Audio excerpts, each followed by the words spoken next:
That's good.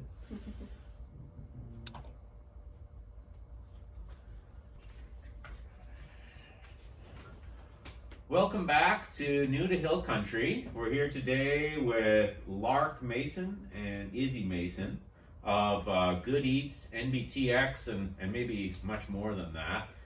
Before we get rolling into the show, I just want to give a shout out to our sponsors as usual.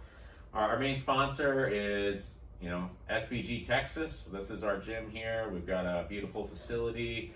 Come here if you're looking to learn martial arts, self-defense, jiu-jitsu. We've also got a great yoga program and an amazing kids program called Growing Gorillas.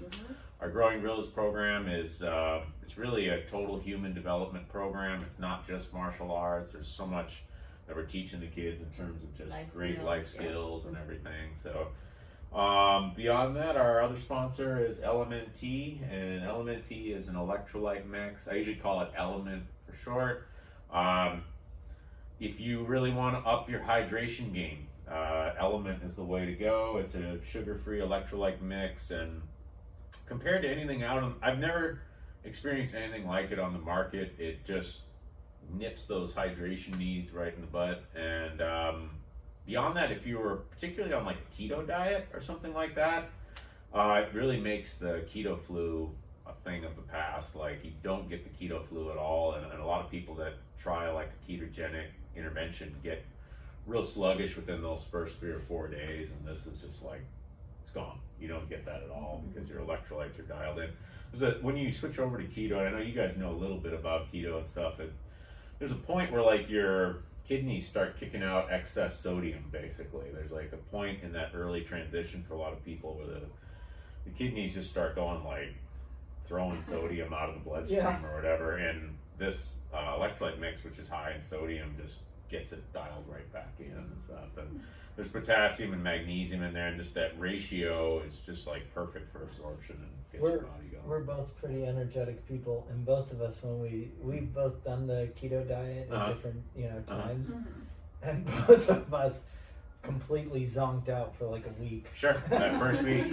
First time I did it, I didn't have this stuff, and it was like, I zonked out, and I remember, luckily I knew someone who knew Rob Wolf, and so John Frankel, my friend, knew Rob Wolf, and I contacted John, and I was like, I'm doing this keto thing, this is kicking my ass here, like, I don't feel good at all, and he's like, you gotta get your electrolytes dialed in. So drinking just some pickle juice, which ain't exactly, I'd much rather do the Element, but like I had to drink like pickle juice and eat a bunch of kale or something to get those levels up, and it was not really my first go-to choice there. But yeah, you can salt your food heavily and all that, but I think the mix just, there's nothing that and really also, I mean, it's it. hot, you're kind of working out, sweating a lot, you have that thirst, like nothing really quenches that thirst, and this, it tastes good, just like does that job, and I'm loving it, Yeah, running the gym all day, I could drink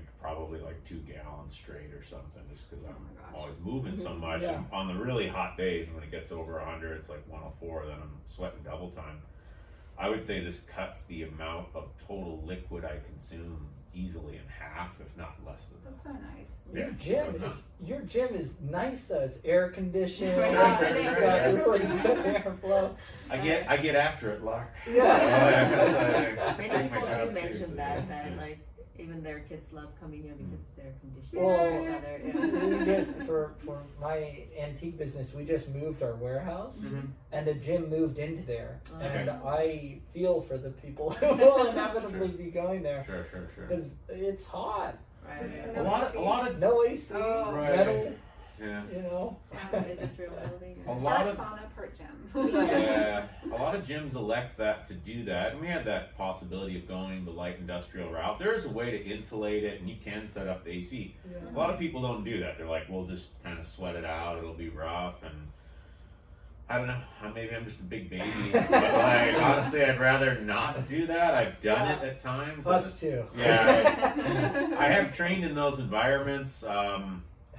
And this is me going, I want to get into you guys a little bit, but you know, one of our celebrity coaches here at the gym, Rob Wolf, and I, we met in Costa Rica doing a jiu-jitsu course down there. Cool. And I liked it. It was all great. We did that with Henry Akins, who's amazing. And if you're listening, you're more of a jiu-jitsu person, I do highly recommend his kind of jiu-jitsu vacation things that he does. They're incredible. But we're at this gym called Hero Academy, and I really respect what they do. They basically bring in these kind of celebrity coaches, and they take the money from that, and they run basically a non-profit jiu-jitsu classes for kids in the area that are underprivileged and stuff like that. great. Yeah. That being said, it's light industrial. Okay. It's just a barn. It's a metal barn, and like we were in there, and it's just like they just have the big doors open. Yeah. And it was Costa Rica, and it's hot. Like, you know, we're talking, like way over 100 degrees, and we'd be rolling and sparring, and if you got close to a point where the door is open and there's sunlight there, and like you'd be rolling with someone sparring, and it was fairly intensive what we were doing, and if you rolled into that light, I would liken it to like in those movies when like the vampire rolls into the sunlight, and you're like, because you're already you're already sweating, and then you roll in the sunlight, and it's like, I mean, you really feel like you're literally frying, and like some guys are really intense. I'm not that intense. I'd be like, okay, let's pause here. And be like I don't care if you mounted me. You can mount me back over there, but like I'm not sitting in the sun. You know, like I'll tap right now, just the sunlight. Like you can scrape your skin and get the salt. Sort of, yeah. It was that was really intense. Like, so I'm okay to skip training that way and making that my life every day. I keep the sauna at home. I'm a big sauna advocate, but I don't need my whole day to be the sauna. So, but anyways, it's great to have you guys on, and you know, just tell us a little bit about your association with Hill Country. Like, how'd you guys get there? I know a little bit already, but talk to me like I don't know some of that. So, like, both of our families moved to the area because my sister was here first, and we all basically just followed suit. He was going to set up his family's company here, a branch of it, and New Braunfels was just an amazing, like, middle location between all the big cities. So he runs the Texas branch of his family's auction company, iGavel. And he has to go a lot of different places to pick up property. And so being in New Braunfels, you know, have like the small town feel and all the rivers, but you can also like pop over to Austin and San Antonio and all these places really fast. And I grew up in New York City, in Manhattan, 2 blocks from Times Square. Izzy grew up in Austin. And one of my friends was the son of a minister, our church's minister, and he went to Abilene Christian in West Texas. I went out there and joined him. A couple of years, he's a little older than I am. And that's where Izzy and I met. After college, we got married early. I was 21, Izzy was 20. I was 22, Izzy was 21. And we had our son shortly after graduating, and we thought, well, you know, we'll have a kid, and in 5 years they're going to be in school, and we're going to need constant, you know, a steady life. Let's go have some fun. So we moved to China for 2 years and lived in Hangzhou, which is south of Shanghai. Beautiful, beautiful city. And when we were getting ready to come back, Whoa, pause. You're getting way ahead of me here. Yeah. What were you doing in China? So, as a lot of our listeners will already know, that I lived in Japan for 2 years, and I lived in South Korea for 13 and a half years. That's where I met this wonderful lady, and that's what kept me there so much longer. What were you doing in Hangzhou? So we were missionaries. We went over as missionaries, and we were teaching English. We helped one of our friends start a school. We did a lot of stuff. I was doing performance, and I was a radio show host. And Izzy. I did some graphic design. I'm an artist, and so I really wanted to do some more art stuff while I was there. So I was teaching like figure drawing classes out of our apartment for English speakers. Nice. So we did all that we stuff. did all the things. But mostly what we were really doing there was eating. As any person who has never been to Asia before, Mm-hmm. you go, the food is so different. Oh, So good. Yeah. And it's, I mean, like you eat Chinese food. New York has some really good Chinese food, but mostly it's dim sum from Sure. Hong Kong. And mainland China, the food, it's completely different than Sure. anything you will Sure. ever find in the And States. each little zone has its own speciality. Yeah. It's amazing. We did like a tour of China via like taste. Yeah. Oh. Yeah. It was But fun. when we were getting ready to come back, my parents, they have an auction house in New York. Now we joined them, and they said we want to open up in one of these 5 states. Listed a couple. One of them was Texas. It was like, what states have the good taxes? And basically. yeah, Sure. business friendly and Yeah. aren't saturated in the art market. Mhm. Izzy is from Austin. Her family lived in Austin. Her sister and my brother-in-law, they were living in Austin, and they had just moved to this little town that we had never heard of, New Braunfels. And so Izzy came and visited and was staying with her sister prior to my coming back from China. She came back a couple weeks early, and when I came back, she said, I really want to be here with my sister and really love this town. I was talking to one of my uncles, and he said, oh yeah, New Braunfels, yeah, I grew up there. And he still owned a house here. We had no idea. Oh, wow. Shortly after that, we moved here, set up my family's business, and Izzy started to do her portrait painting business here. Nice. And then we've fallen in love with it. And like Izzy was saying, you can go to San Antonio, go to Austin, but it's just a beautiful place and great people. When was that? When you moved here? Oh gosh, I'm awful with dates. It's but- 2014. 2014. 2014. We've been here, in August, we'll have been here for 6 years. It Okay. does not feel like that. No. Oh my gosh. No.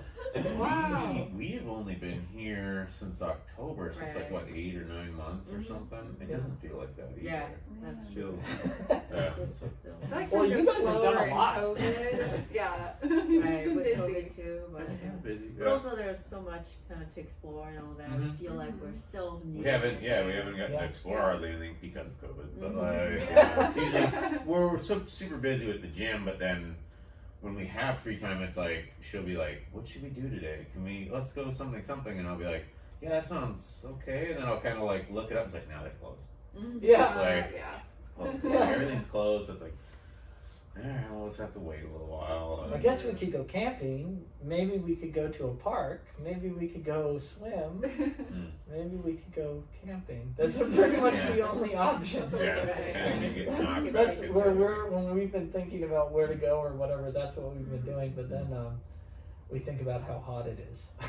Sure, yeah, and that's hot, yeah, That's true. right. So, oh yeah. But we've really loved being here. It's nice. It's a really nice kind of in between. And Izzy travels for her work Okay. to do portraits, and I travel for my work to go and get stuff for sale. Okay. Okay. So, So you guys got on my radar. I just was looking like at New Braunfels things on Instagram, basically, and then I saw that you guys had the food blog. And I'm like, oh, okay, cool. And then I should just reach out to people that are local and I ask like, hey, would you want to come on the podcast? Because it's just like a way of us exploring where we are and getting to know people. And it's been great. Like, I mean, We met so many cool people. Just If- doing Aw. this. if you're listening to this is awesome that you're listening to it, but I kind of just don't even care if anybody listens. Like, I just kind of like, it's like an excuse to have conversations with people for me, so I'm like, Yeah. whatever, like, I never stress about, oh my god, how many viewers did we have, or we had 2 fewer downloads. I'll look at it every now and again, I'm like, we got quite a few downloads there. I'm like, I'll be surprised, sort of like, somebody listens to me, weird. Well, Kids don't listen that's to me. kind of how the food blog started. Izzy Yeah. we both really love cooking. Sure. When we were in China, I went down to one of the restaurants that was next to us and asked them to teach me to cook. Oh, Awesome. And when they did, and they would let me into the kitchen. And I think it was kind of just as a gimmick because I was a white guy Okay. who speaks Chinese. We were not one of And the then Do you guys top speak tier. Chinese like Yeah. So, because right what you described there, because I've been to China at least once back in 2004 for about 10 days. Oh, And I was cool. going to ask you what communication was like, because you're not in Shanghai, you're not in Beijing.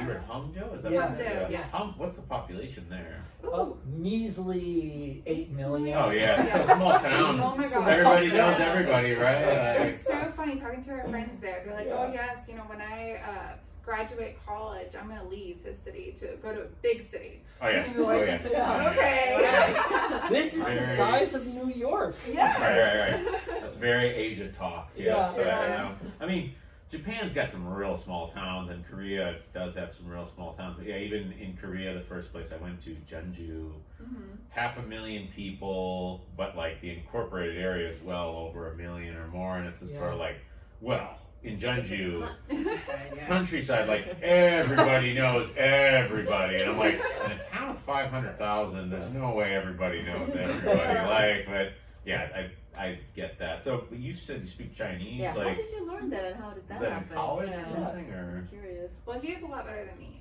He studied in high school and in Huh. college. Oh.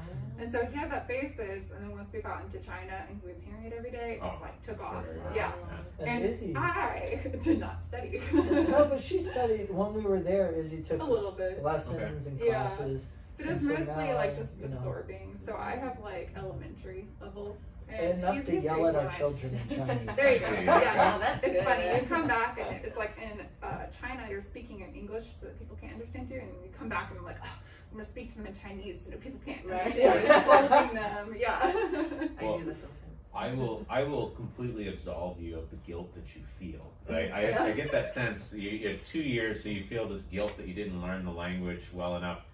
13 and a half years in Korea, and my Korean, it's all right, but I honestly think, and I feel like there's a real consistent story on this, that learning an Asian language in an American or just North American or Western setting, getting a lot of the basics done before you go to Asia is the better way to go than starting in Asia.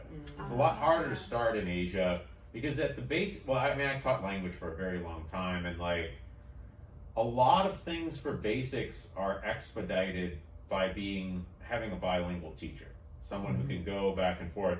Yeah. And that a lot of people think, oh, immersion is the best way, etc.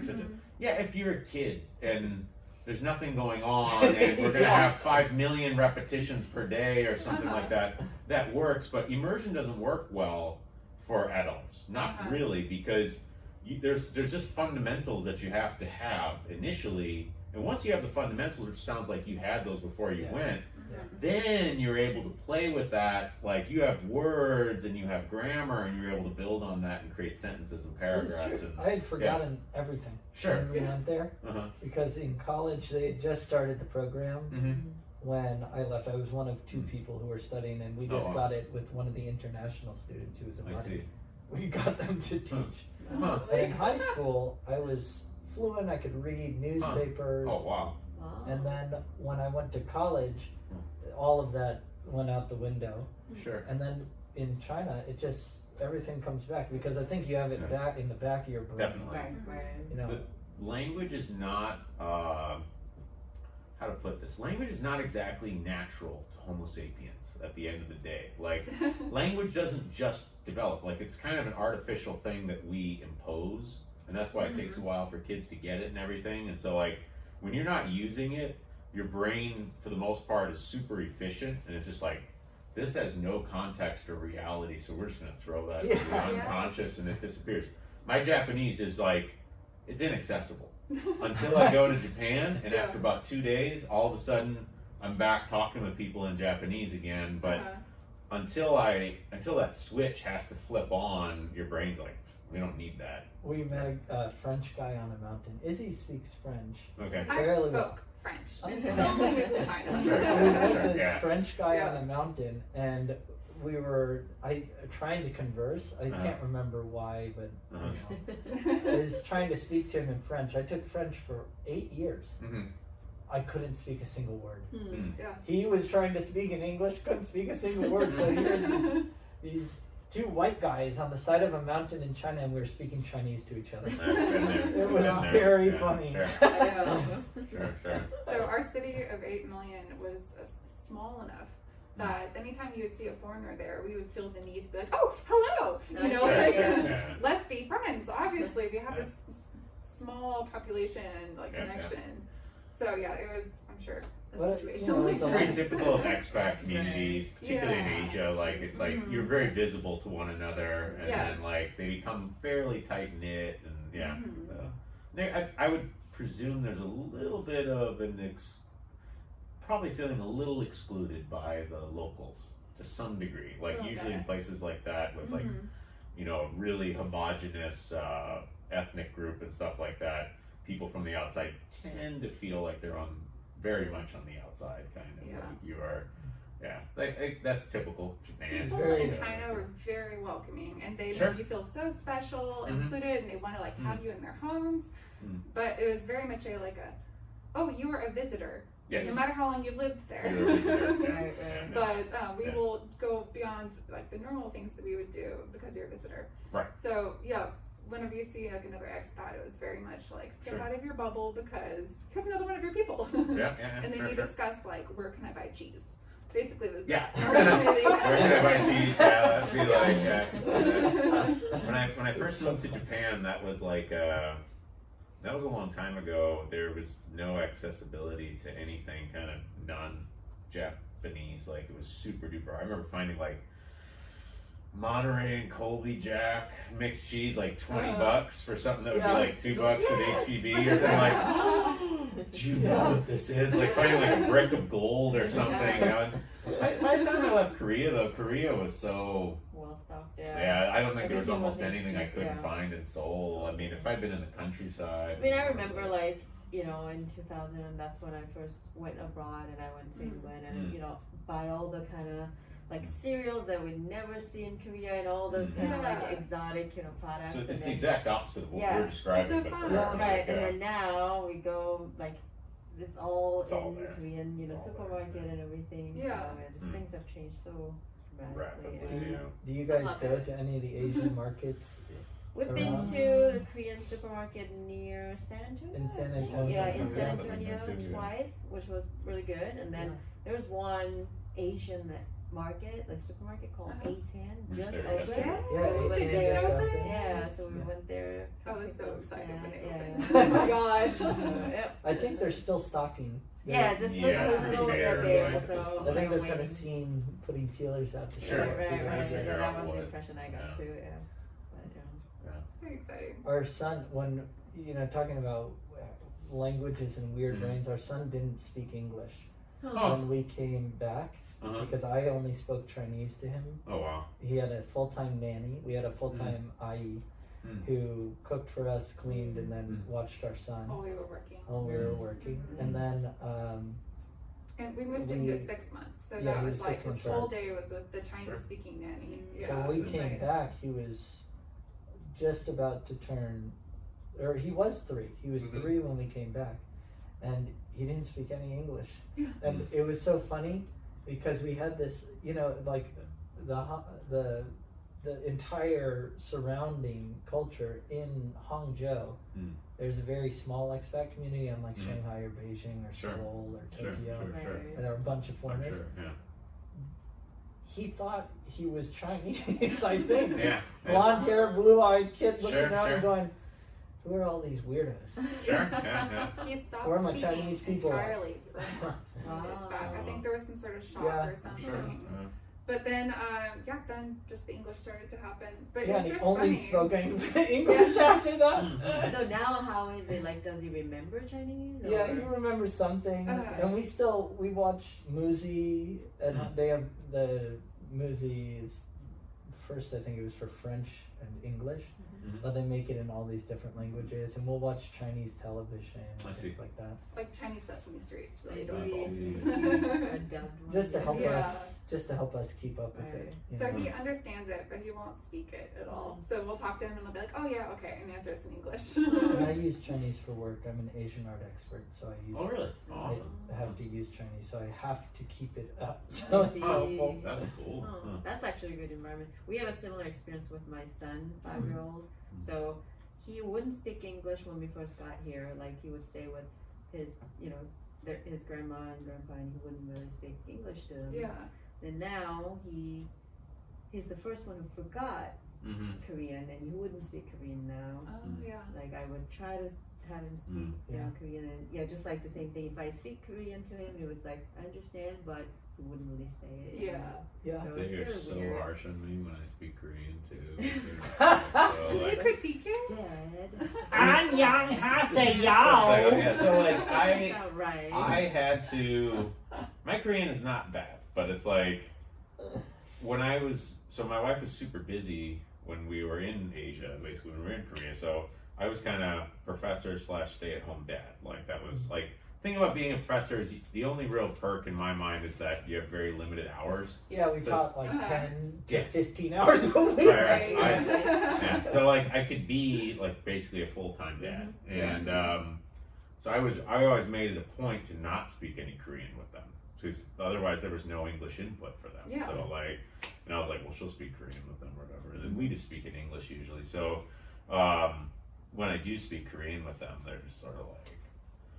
Dad, like, don't Almost speak feel- Korean. Like, I used to get into things with Lauren where we'd be out in Korea doing stuff, and I have to speak Korean with people all the time, and like, and then I would meet people, and they'd be like, "Oh, does your dad speak Korean or something?" She's like, "No, he didn't speak Korean." And I'd be like, "Excuse me, like, what have we been doing all week when we go there? Who's talking to these people? Are you talking to them? Like, when you lost, my biggest thing was she lost a toy at a movie theater that we went to, and then I went back in and I did the whole process going through Lost and Found. I had everything in Korean, and when we got out, I was like, "Huh, you were very quiet." Kind of like, "Well, what?" I was like, "Who just got your toy speaking Korean the whole day?" Huh? Like, I think I speak Korean just a little bit, right?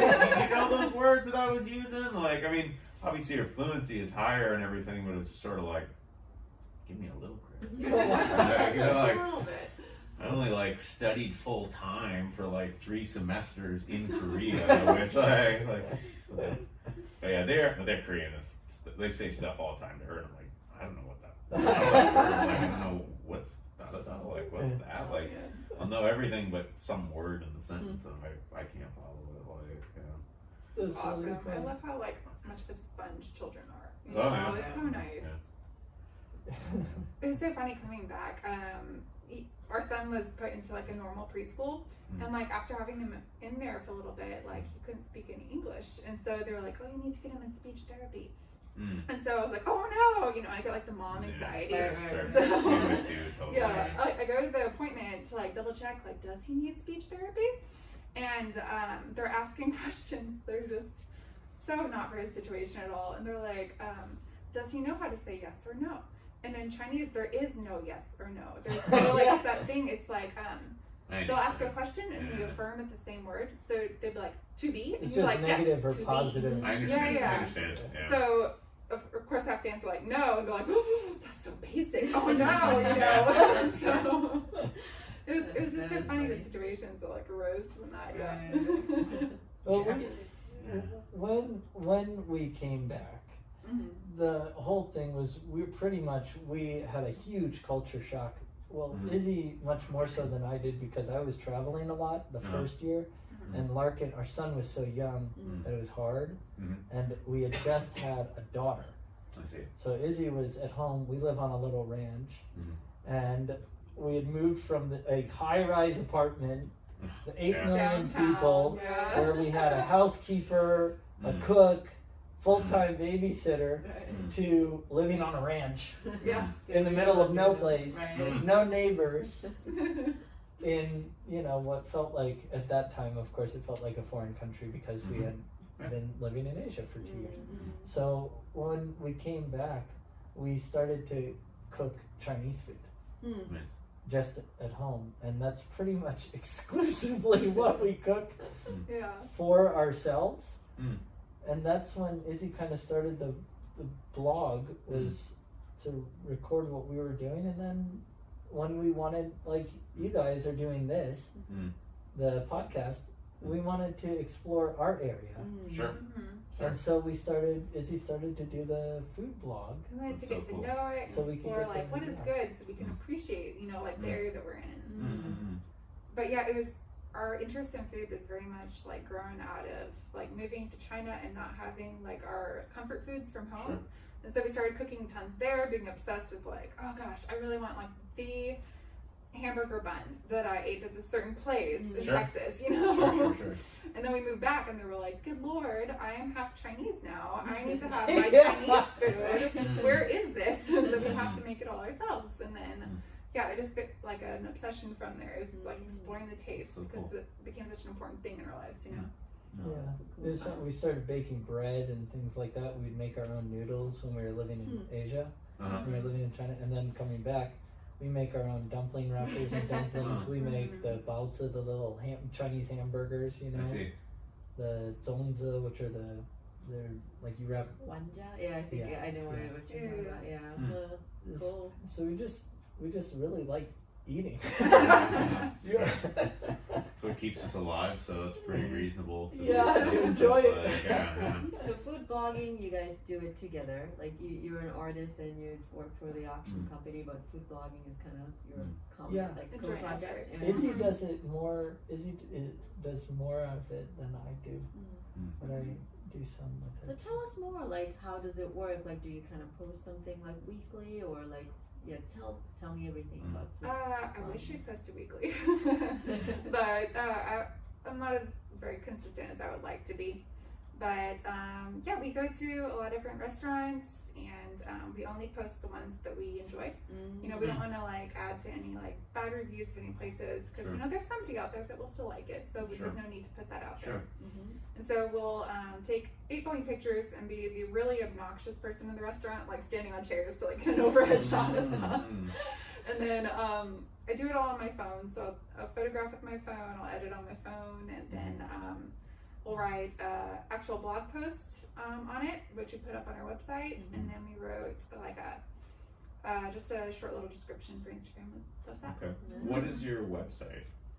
It is GoodEatsNBTX.com. Okay, that's easy to remember. And then the Instagram is GoodEatsNBTX. No spaces. No or anything like spaces. that. No. And usually, you know, before COVID-19, we were posting usually like once a week, but she'll update stories as well when we go to a restaurant, or we go, you know, or something's happening at a restaurant. Yeah. She'll make a little post, and then sometimes the kimchi. Right. We did a video thing on making kimchi. We do like our home We'll cooking, do and I also some like to videos post on that stuff. like events and stuff. So like this restaurant is going to do this soon, and etc. I see. Krause's had I can't remember how to say it in German, but a Stein holding contest, which Oh, that was you guys fun. probably haven't seen these yet. No, Because we missed February- out on yeah, all the cool so- stuff, In October and November, you've got Wurstfest, and every Canceled, like, but yes. yeah, Mm. I know. Bad. But Krause's will probably do something. If they open, they're still not open. They have a Stein holding contest where you hold out a beer stein, and whoever Pretzel. can hold it the longest Oh, wow. wins. And the guy from New Braunfels won nationally and got sent to Germany to compete. Oh my wow. god. This is, I think, 2 years ago. That's Oh. awesome. So you can try it out. I mean, I'm sure you're a strong guy. Yeah. I'm not that strong. That's why I do jiu-jitsu. So, yeah. Jiu-jitsu is the soft method. I'm the opposite of strong. Yeah. That's fun. Yeah. Cool. Cool. All exciting things to see. Mm, Huh. mm. So what were some of like the first places that you went to?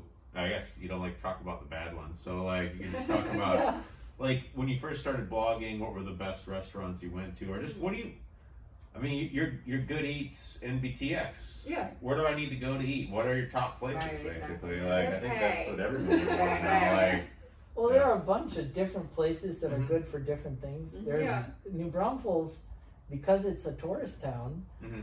we have the luxury, all the people who actually live here have the luxury of benefiting Mm. from the great food and bars that we have because there's this influx of people Sure. Yeah. that most towns or cities our size Mhm. would not be able to sustain. So true. I think that the restaurants and like food trucks for our area are much like of a bigger city level Yeah. than for our population because of that, which is Yeah. really exciting. We're going right after this. We're gonna go and pick up a bunch of crab and shrimp from a guy called Crab King.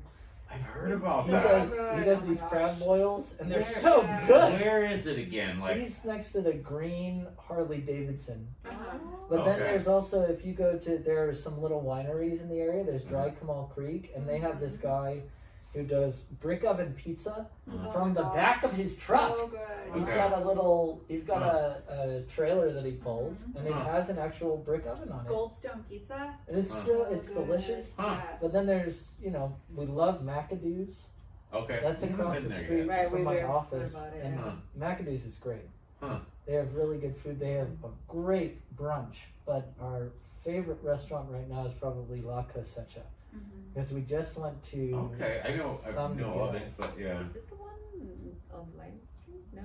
It's not so It's most. near Alamo Draft House. Yeah, Oh. Off of Business 35. Okay. Okay. yeah. Mm. It's We haven't been there. there. It's more authentic Mexican food. We just went to Mhm. San Miguel Mhm. 6 months ago, 8 months ago, and this is food that's from that area, from central Okay. Mexico. Oh, cool. They It's sent delicious. this chef to Mexico for a number of months to just explore the cuisine in this like Mm. New Mexico like specific area, I think in Oaxaca is Oaxaca. where they sent him. And then they built their menu off of that, and it is Oh. just amazing. Like it's a like much higher level cuisine than like most of the other places in the area, Mm. like what you would expect from like Austin. And I adore it, and I am like a big proponent for the restaurant. And I feel very passionate about it because they've already had to like dumb down their menu a little bit a couple of Sure. times for the area. I'm and sure had to COVID add wasn't a things. help. Oh my gosh, Yeah. yeah. But they use Wagyu beef for their Huh. fajitas. Wow. It is Oh, the best fajitas I've ever had. man. There are a couple, Mm. there are a lot of more Tex-Mex kind of places Sure. in town. You can get the biggest margarita you'll ever want to drink Yeah. from Yeah, Herbert's. Sure, sure. Yeah. In Green, there are some really great restaurants if Mhm. you want to have like friends and you want to take them Mm. to go and see. I think the gristmill has got a really cool ambiance and Mm. view. Mm. Burgers, Muck and Fuss if you want one that's going to melt all I love over your that, face. yeah. Sure. They're giant. Yeah, But sure. then our kids really love next to Rhea's. What's that place? Rhea's Ice Cream. Oh, It's yeah. right on Tin Common Top. Street. Tin Top. Tin Top Burgers. Okay, haven't been there yet. Huh. Their burgers they're great. And Okay. I think for date night we go to River House usually, which is in Yeah. Green, and it's a little thing. It's owned by Russ and Ross and Christina Christina. Wilkerson. Tell me more about this Great. date night. How do you achieve this? Yeah, I know. I do not have date night. Yeah, we have ever. two kids same age, so we're Yes. exactly in the same situation. Date night is the kids go upstairs and watch TV, and we'll hang out downstairs. Right. If we're lucky. Well, we have the benefit of having both of our families. My parents Nice. have a house Nice, here nice, now, nice. and Izzy's parents have a house here, and the sister. Mm. But we also definitely made it a priority to find a babysitter Mm, that we could call on. that's true. And our To watch babysitter the just kids. moved out of the area, and we're so Yeah. sad. She just got married and Oh, moved to really? Houston. We're like, how dare you? I It was mean, we great. need you here. Not how dare we love her, and we're very happy for But her. also, how dare We you? might know a couple middle school girls that could Right. do some babysitting in Yeah. our program. They're really Yeah. responsible Aw. and sharp, so yeah, we might be able to That'd be get good. to. Highly we need to get in recommend on it. that. Highly We're just recommend honestly, it. and I don't mean like, this sounds, I think, sour to people. We're always at the gym, Mhm. but being at the gym is actually always awesome. So Right, like, right. but like, so it's never like, oh my god, I never get out of the gym or something. But I do just physically don't get out of the gym. So Yeah. like, there's a lot of things I find hard to. finally going to Schlitterbahn on Sunday, like that. Yeah, really like, let's just hammer that in there. Well, I'll tell you, we haven't gone to Schlitterbahn this year, but we've gone a lot. It's really fun. But driving past last time, there are no lines. Right, because they keep it at like 50% Yeah. capacity Yeah. and stuff. So you guys will probably I'm have the excited best about that. Schlitterbahn experience. Ever. Right. That's what I'm That's what I hoping for. heard. Like, actually, people prefer this current system where you have to make a reservation for Yeah. a spot, so there's no overcrowded. You know. I'm sure the I'm only sure. people who don't appreciate it are the people who just bought it. Right, I'm sure Schlitterbahn's not too crazy about this. They're probably just breaking even these months at Yeah. best. But it's really, the blogging is really fun because there are so many new restaurants that keep Sure. opening up and Yes. bars that just come into the area because of the tourist industry that we have. And then we also have a huge number of really fun food festivals, drink festivals. Wine and Sanger Fest is great. The Wassail Fest I around went to Christmas. that, yeah. She That was one's gone, but I went that to one's super fun. It Mhm. snowed 2 years ago. I think it was 2 years ago. It was like a Disney movie or a Hallmark movie. It was Yes. snowing Oh, wow. so during cool. Wassail Fest Yes. in the hill country. That's awesome. But New Braunfels is amazing. So like you have all these like really old businesses, like Nagelin's Bakery, the oldest bakery in Texas. Right. And then also it's expanding so quickly that you have all these new businesses coming in continually. And it's just so exciting to be like a part of that. Like I know there's so many people that grew up here, they're maybe like a little bit upset how fast it's expanding. So they want to stay the small town, but I feel like it's really exhilarating to be a part of this. And like even with like COVID, I know that there's 3 businesses I can think of offhand that opened at the right when COVID started. And Us then Yeah. Four. Yeah. And then there's even been some like openings since, but they're just staying like out of their home until they have like this location later. So it's just continually, even with this like giant problem that's put on their shoulders, it's still expanding.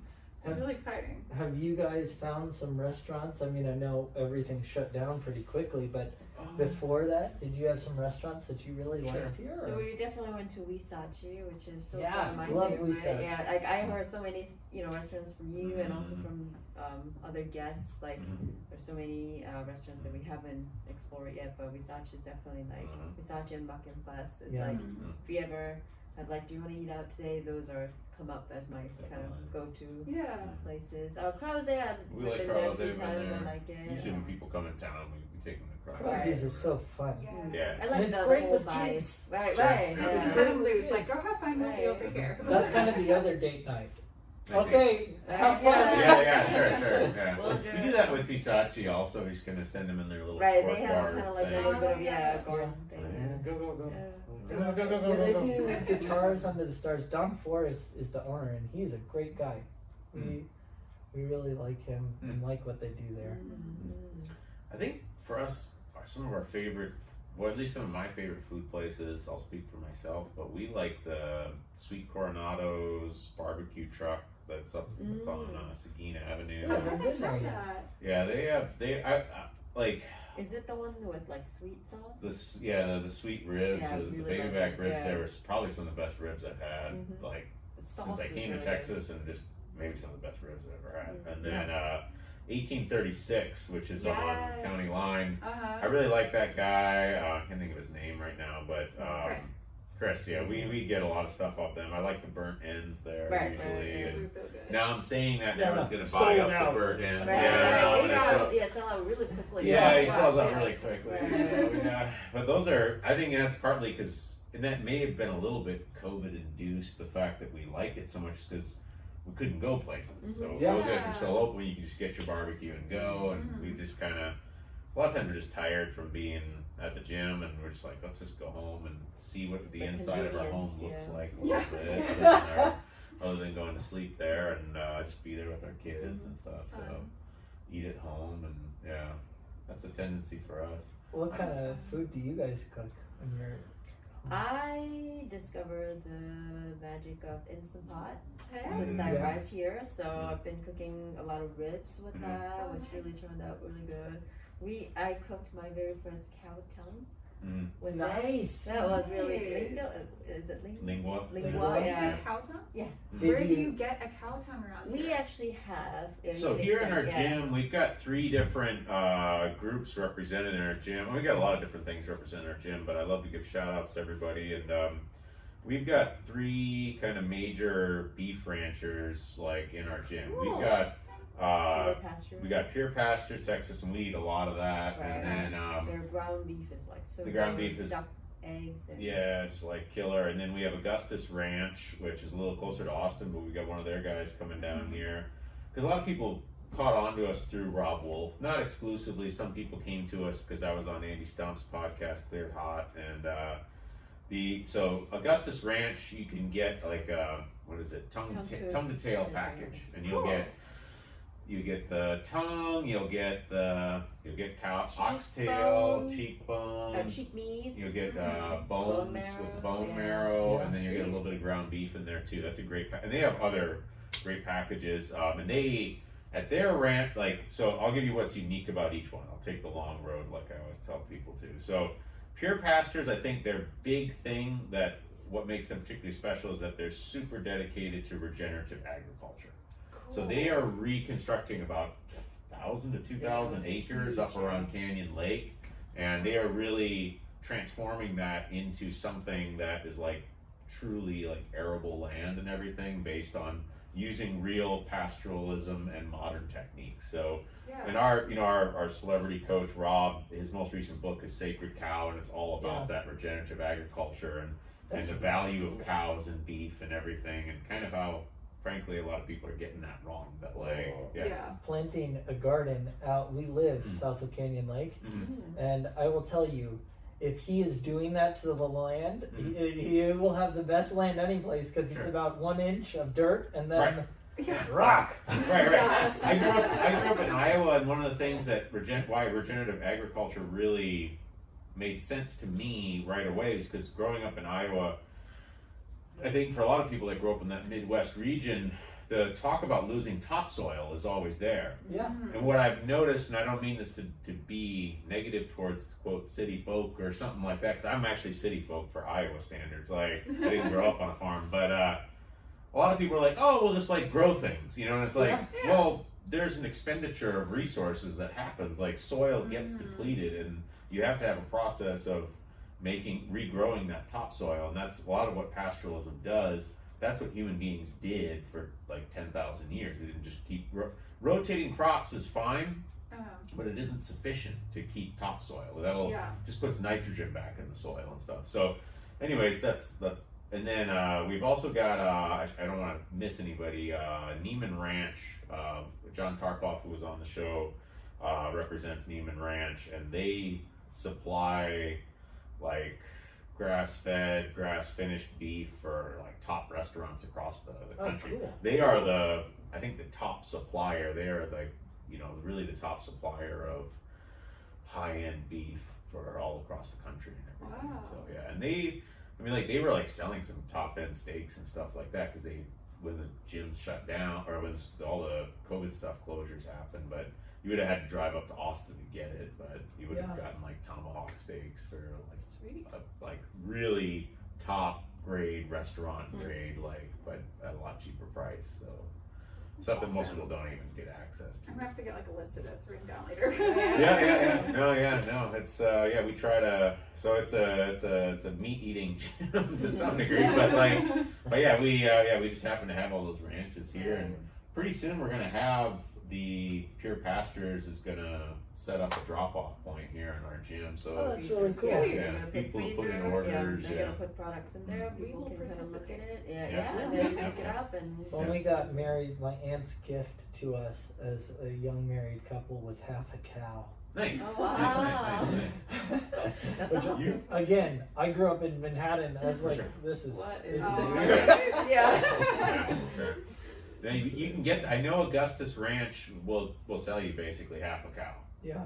And it's a pretty good deal because like they basically, I think it's priced per pound, but then some of that is like prime rib or something like that, and some of that's just ground beef, you know. So once you average it all out, you're getting a very good deal. For Yeah. that. Yeah. Like we just haven't had the freezer. I would have done it, but we just didn't have the freezer. I don't know if we have the space. We don't actually want a ton of meat. I just got really excited because I was like, where do you get these unusual parts? Right, But right. when we're making Chinese food, like we want to make our own stocks. You know, we work really Sure. hard to do that, and Sure. we want chicken feet so that we can make the Nice. soup dumplings. Yeah. We boil those Yeah. and mix the gelatin. I was about to say gelatin. And so it's so hard to find around here. There was one HEB in the area that for a while stocked pig's feet. Yeah. And that was what we used to make our soup dumplings. And you can find But you they can stopped. find pig's feet at some of the Sure. more Mexican grocery stores. Sure. But we don't have one here Yeah. in Braunfels. Check out Guadalajara down here. They might have something like that. They got a lot of stuff like that's usually more in that kind of Hispanic, Latino range and everything. So Yeah. they probably have some stuff if you go down and Hopefully check them. it isn't it. They have some of the best chicharrones, like, and it's Yeah. We're recording this on a Saturday, so you can actually get the Carnudo chicharrones today, probably, unless they're all sold out, or it still has some of the flesh on the skin or whatever. Those Ooh. are super good. Ooh. Yeah, they sell out though. They sound like they're thick. I mean, that's one of those things we love pork belly. Yeah. So Sure. HEB every once in a while will sell a pork belly, and you can get it at butcher Mhm. shops. But Mhm. anytime that we see it at HEB, it doesn't matter Mhm. what we're doing, Mhm. what we're cooking. We will get the pork belly. Yeah, sure, no, I understand. It's a problem. Yeah, pork belly's big in Korea too. Yeah, in Yeah. Korea, yeah, that thick cut pork belly, which Right. is essentially just thick cut bacon, right? Yeah. Like that's Half fat, half meat. Right, The- exactly. Layer. the genius of Korea is that's dinner basically. Right, You go right, out for yeah. dinner with friends and it's Barbecue place, you barbecue it. Yeah. And then, bacon for dinner. Like I mean, it's not cured, so technically it's not bacon. Yada yada. But Yeah. it's also That's the way to go though. Like super fatty meats, yeah. Yeah. Well, that's one of the things where, and boy, I feel like we could go on and on the food stuff, but like where Asia pork is fatty. Yeah. You know, like in America kind of went a different route around the 80s and the 90s where it was like, we're going to make pork really lean to like follow these, these ideas of like, we're going to beat the beef market by being the lean meat, basically. And America's never quite gotten back on that track. Whereas like in Asia, all the pork is like really fatty and like succulent Actually and awesome. tasty. Like, yeah, it's like, Yeah, it's like, you want to go out for pork? And it's like, yes, Yeah, yes, I do. Pork Like, chops, like yeah. Oh my cooked gosh. well. I have a recipe that I was given to me by a friend, Mhm. and if I am like 30 seconds, a minute off, as dry as a bone. Right. It So tastes hard, yeah, terrible. it's so hard, yeah. I know what you mean, yeah. But- I'm so tired of pork chops. Like I dislike any Uh-huh. pork chop option at restaurants because they are just immediately dry. Right. And I I know haven't what found a you mean. person that's done it really well yet. Mhm. But Cooper's does it pretty well in town. Mhm. But Yeah. we had a funny experience about like Asia and the fatty pork. We were in a wet market in China, Mm. and this guy was trying to sell one of our oh, friends that's my favorite. pork belly, Mhm. and he's looking at it and he's saying, "看一下," and he slapped it, and the thing just jiggled. Oh wow! Oh, That's nice. awesome. I don't know how it is in He Korea. just goes like, 好吃,好吃, and kept Yeah. slapping it. I was like, this is so weird. I Huh. mean, this So- is too weird. In China, they have like a couple options for like buying your fresh food. Uh-huh. So they have like Walmart, which is like Walmart, Yeah. but in China it's like it's a very Chinese version of it. But then they have wet markets, which are named because the floor is always wet. Oh. Sure. And we adored those. And so they're generally underneath buildings. So you go down a little ramp, and it's this concrete space underneath. Uh-huh. And they have all these individual vendors, and they sell you fresh food and stuff. But then they also have like they make their own spices Mm. and like sauces, and somebody will have like this big like gallon jug of something, and they'll ladle you like their own Mhm, fresh mhm, like mhm. sauce. And then the meat is all laid fresh on the table, Mhm. not refrigerated. Yeah, why would you? And Yeah. like, they're Yeah. like yelling things at people as they're passing, like "Come get this!" and like Right. as Lark said, slapping meat to show that like the That's fat too content funny. as it jiggles. It's like They're like amazing. farmers markets. Yeah, sounds Yeah. You just create Farmers this- markets sounds gone similar wild, to, yeah. like, Yeah. what we call traditional market in Oh, Korea, yeah? where You can like get there's stuff a like that, huge yeah. kind of Oh man. almost like a whole alley. Yeah. and That was- uh, In Do the they have last 2 live years, that animals? was kind of one of my real extra hobbies was sneaking out into these traditional markets and stuff like that. That was just like a ton of They're fun. cool. Yeah. They're really cool. Yeah. And finding all the salted meats. Yeah. Yes. One of the things I miss is seeing pork legs hanging next to a lady's underwear from their wow. apartment That's window. awesome. Yeah, I can totally picture that. All these people like drying their own meats. I thought that was It's very just funny. so common for people to be like very involved in food in China. Yeah. That, you know, like, yeah, of course you salt and cure your own meats and hang them with your underwear out the window for people to see. Fish, we'd Just see loved fish. it. People who were Right. drying fish. Yeah. You know, curing That would be fish. fun. China would be fun. I can picture China being kind of like a more aggressive version of Korea and all of that stuff. Yeah. Like, In a certain way, yeah. It's like the Wild West, I feel like, of the Asian countries. Sure. I think we'll probably not be going back for a while. Yeah. Well, I think India and China are similar in the sense that, like, if you're in a major city in either country, you can see stuff look pretty like rest of the world, sort of. Yeah. Like, you Yeah. see stuff like, you're like, oh, it looks kind of like anywhere I would go. And then I always would describe it as when you get on a train, you're not getting on a train, you're getting on a time machine. Like, the further you get from the city, kind of the further back in time you're going in terms of like development and the types of things you'll see. And yeah, definitely China and India have that feel in my mind of like, the further I got from Beijing, when I went there, it was just sort of like, we But are not what's in really Kansas, funny is you'll like- see like a rice paddy worker, Uh-huh. and you'll ask him for directions. He'll go, "Hold on," and pull out his iPhone. Oh, wow. And it was very, Huh. it was Bizarre, very funny yeah. the way that technology just gets in, no matter. Right. That bypassing of eras, kind of, for certain things. Well, I love Hangzhou it. is an interesting city because it's kind of like that. There's Mhm. really, it's one of the most modern cities in China. There's a central Not lake as called West Lake. Industrial, like Beijing, but it's Yeah. definitely got the modern like necessities. It has one of the highest per capita income, so it's a very see. nice Oh, place. cool. It's more like a tourist town. Okay. There's the city on the east side of this lake, and on the west side, it's all tea mountains, where one of the most famous teas in China is grown. Mm. So you can go up into these mountains and you can be in rural China, and in 15 minutes you're back in a major city. Wow. It was awesome. We'd It's ride really our cool. e-bike like up and down the hills, like leading from the different like rice growers Yeah. places, and they would like step outside their house and like try to like beckon us into their little courtyard because they also had their own little mini restaurants. And it was just out of their home, and it was just whoever was happening to pass by, but it was just Cool. the coolest experience. Wow. We're It's really thinking fun. about growing some tea here because it's a pretty similar climate, Oh, really? Huh. and we think it might work. It doesn't get as cold here as it does in Hangzhou, but in southern China you have pu'er tea and some other kinds, and I think you could probably grow them here. Oh, that's cool. We'll see. Maybe we'll bring you guys some tea. That'd be neat. Yeah.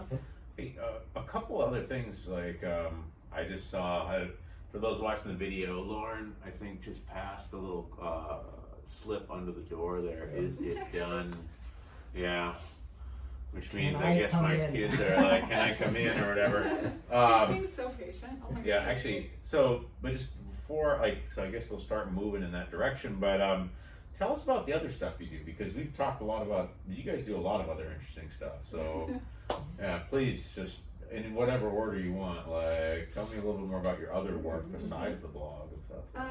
I'm a portrait artist, and I work in charcoal, pastel, and oil. And I'm signed with a portrait broker agency that's Portraits Incorporated, and they basically just find all the clients sewing commissions for me.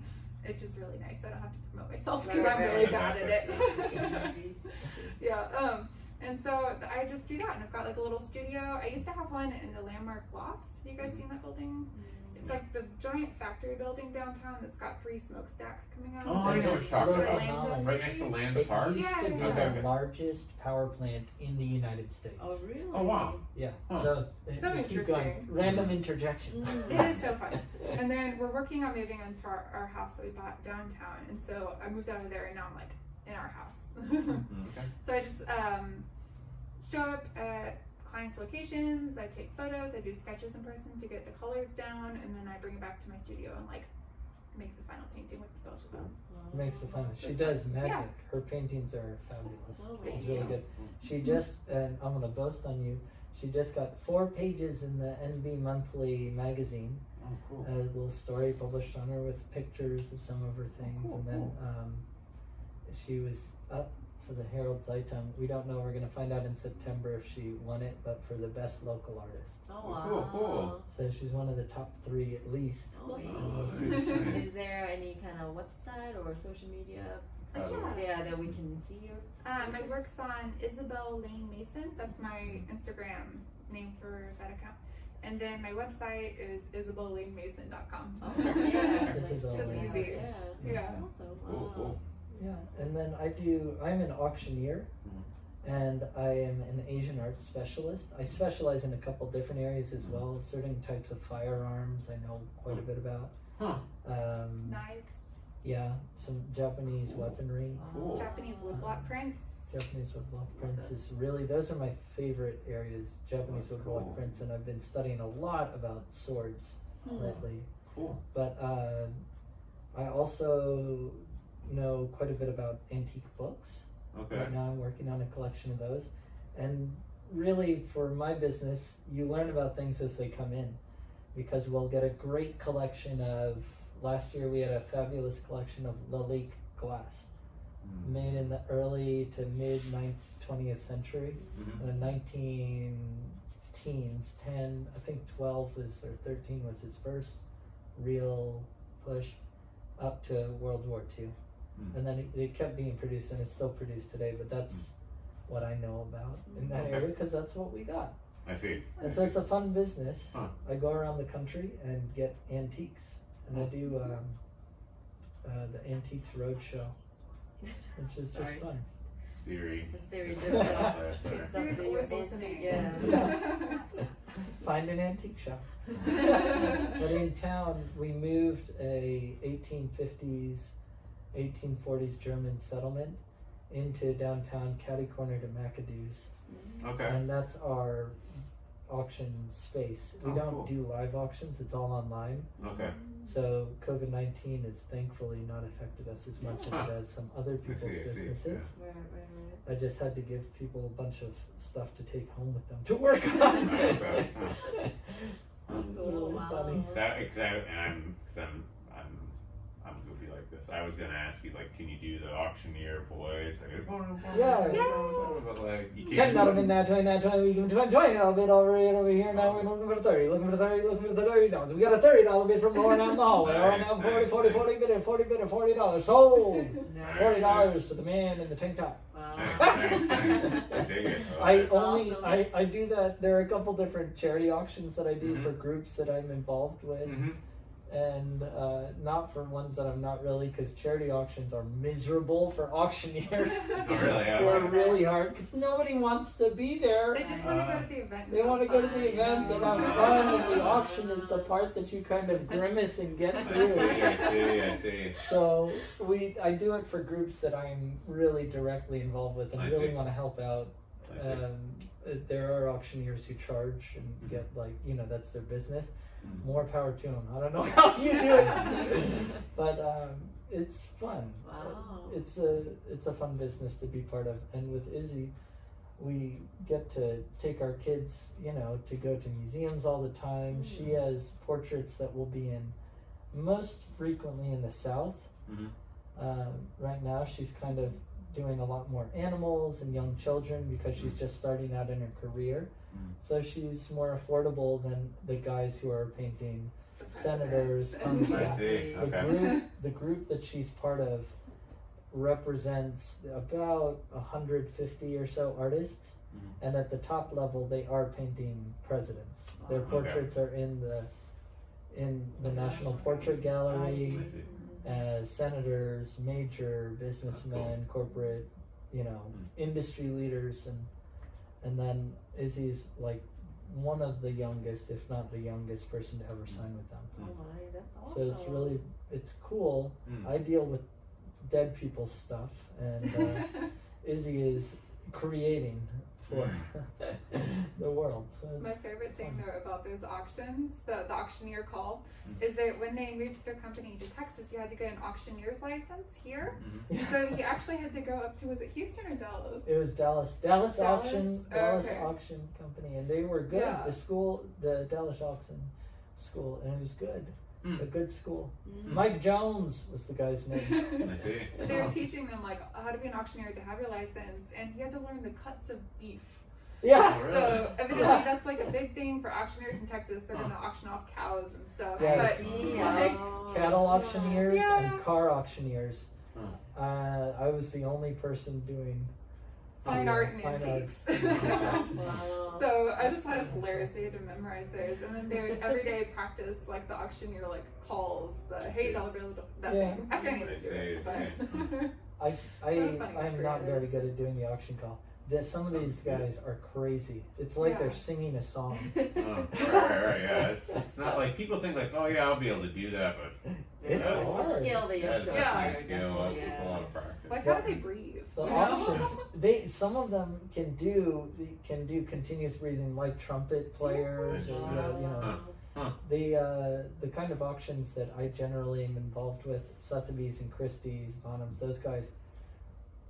I have $100,000. Do I see 150? I see. 150. And then No. somebody drops a book, and then everybody's like, "Oh gosh!" Yeah. It echoes in the room. The winking, you know. Yeah. Don't Sounds touch like your a nose. sounds like a more pleasant work environment. But Yeah. I like that, but yeah. It's different, but it's fun. So we both are involved in the arts really pretty heavily, and of course we have children, and our son of course wants to be a mathematician and create robots. When mom and Oh. dad are in the arts, what do children want to do? Sure. The opposite, of course. Yeah. Right, right, right. Why would you want to do that kooky art stuff? Yeah. Just gotta build some robots. Okay. Yeah. Cool. Well, gosh, I don't know. This is, I think, was the longest recording one, we've yeah, done so just- far, Oh, but gosh. it just kind of flowed by really Yeah. fast. So much interesting If, stuff. that I you feel like guys we are keep doing. going and going, so maybe we just have to have you back on the show because you're Right. on Antique Roadshow as well, right? Yeah. Like, yeah. So we didn't even talk about that, Right. and I don't know. Yeah. Maybe we can figure out a thing where we'll do a podcast. We could do a hill country art scene. Yeah, maybe Maybe, like, we'll do narrow it down on the topic. location or something, or Right. go eat somewhere and like kind of talk That'd be over fun. dinner Oh, or that'd something be like awesome. that. We That had- would be really we fun. did a sale of Anthony Bourdain's stuff Oh, wow. that was on so his cool. his estate. We sold that Oh, last wow. year, Oh, wow. and we had a couple podcasters come in Huh. and do things, and we had a bunch of news agencies. Huh. But it's fun to do it. You could come into the gallery, or you could do something at Izzy's studio. And Huh. Or about to eat. That'd be awesome. we'll Yeah, go out I and eat.